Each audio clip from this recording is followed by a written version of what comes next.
បងសួរថាម៉ូតូរបស់ខ្មែរកម្លាំងម៉ាស៊ីនប៉ុន្មានសម្រាប់ម៉ូតូរបស់ខ្មែរកាលីបសូនេះជាបងកម្លាំងម៉ាស៊ីន 125cc ម៉ូតូថ្មីកណ្ដាប់ពុនឆ្នាំផលិត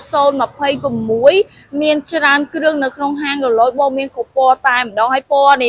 មួយបងគឺតែមខុសគ្នាតែម្ដងដូចជាពណ៌ផ្ទៃមេឃនេះអញ្ចឹងបងចាមានតែមការរំដួលគឺជាការតំណាងឲ្យខ្មែរយើងនៅលើហ្នឹងហើយចំណែកពណ៌ខ្មៅនេះវិញពណ៌ខ្មៅមានតែមជិនស៊ីនៅលើហ្នឹងបែបជាបងភ្លើងខាងមុខមាន2គ្រាប់ភ្លើង LED កុងទ័រ E ទៅថាច់ឲ្យជាប់មួយទូរស័ព្ទដៃបានអាចសាច់ចម្រៀងខចេញចូលហើយនឹងអាចមើល map បានទៀតស្រាប់តម្លៃម៉ូតូបងគឺខ្ញុំនិយាយក្នុងហ្នឹងហ្មងហើយតម្លៃពិតប្រាកដតម្លៃជាក់ស្ដែងមកទីតាំងហាងម៉ូតូក៏តម្លៃប៉ុណ្ណឹងដែរតម្លៃម៉ូតូត្រឹមតែ$1980ខ្ញុំ free ឲ្យទាំងអស់បងសាក់លេខវិទ្យាទឹកក្រូច free ឲ្យមកសេតហើយធុងដាក់ខាងក្រោយមួយទៀតបើសិនជាបងរំលោះមួយខែ$40បងរំលោះសិតបាន25ខែក្រុងទាំងអស់ប្រើ smart key សោពីក្រប smart key មួយគ្រាប់មានការធានាចេញពីក្រុមហ៊ុនរយៈពេល3ឆ្នាំអ៊ីនស្រ៉ែនតែម្ចាស់តែម៉ូតូរយៈពេល1ឆ្នាំទៀតតតតា page តាម Telegram ឬមួយតាមលេខ